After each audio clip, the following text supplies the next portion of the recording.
இதெல்லாம் முன்னாடியே தெரிஞ்சிருந்தா கரெக்டா சுதாரணமா இருந்திருக்கலாம். இதெல்லாம் தேர்தல் ரிசல்ட்டுக்கு அப்புறம் தான் நமக்கே தெரியுது. இன்னொரு கொடுமை என்ன தெரியுமா?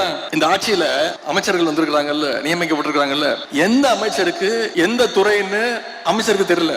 ஒரு அமைச்சர் அவர் பிரஸ்ல கேட்கிறாரு, நான் சுற்றுச்சூழல் அமைச்சரா இல்ல சுற்றுலாத்துறை அமைச்சரா அப்படின்னு நிருபர்கிட்ட கேட்கிறாருங்க. இந்த மாதிரி ஒரு கேடு கெட்ட ஆட்சி எங்க பாத்திருக்கீங்களா?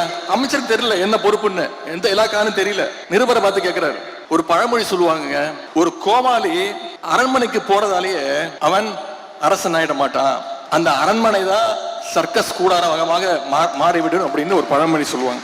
இன்னைக்கு அது நடந்துகிட்டு இருக்கு, கண்ணு முன்னாடி நடந்துகிட்டு இருக்கு. ஆனா ஒரு கோமாளி இல்ல, எல்லாமே கோமாளி. ரம்மியில சொல்லுவாங்கல்ல, 13 ஜோக்கரா வந்தா என்னையா பண்றது அப்படின்னு. அந்த நிலைமையில இன்னைக்கு இந்த சோஃபா மாடல் அரசு நடந்துகிட்டு இருக்கு. இங்க அமைஞ்சிருக்கிறது ஒரு மாயாஜால கவர்ச்சி ஆட்சி அமைஞ்சிருக்கு அப்படின்னு சொன்னாங்க. 2 நாளுக்கு முன்பு நம்முடைய சிஎம் சார் நன்றி சொல்றதுக்காக திருச்சிக்கு போனாரு. திருச்சி கிழக்குக்கு. இங்க பெரம்பூர்ல ஜெயிச்சிருக்கிறாரு. இங்க இருக்கக்கூடிய பெரம்பூருக்கு போய் நன்றி சொல்றதுக்கு வக்கில்ல. இதுவும் நான் சொல்லி தான் போனாரு. சட்டமன்றத்தில் நான் சொன்னேன், திருச்சிக்கு போய் முதல்ல நன்றி சொல்லுங்க. 20 நாள் முன்னாடி சொன்னேன். போனாரு, நன்றி சொன்னாரா? பொதுவா ஒரு முதலமைச்சர் ஆனதுக்கு பிறகு நம்முடைய தலைவர் இந்த 5 வருஷத்துல எந்த மாவட்டத்துக்கு போனாலும் அந்த மாவட்டத்துக்கு புது திட்டங்களை போய் அறிவிப்பாங்க. ஏதாவது ஒரு திட்டத்தை அறிவிச்சாரா? திருச்சிக்கு போனாரு, ஏதாவது திட்டத்தை அறிவிச்சாரா?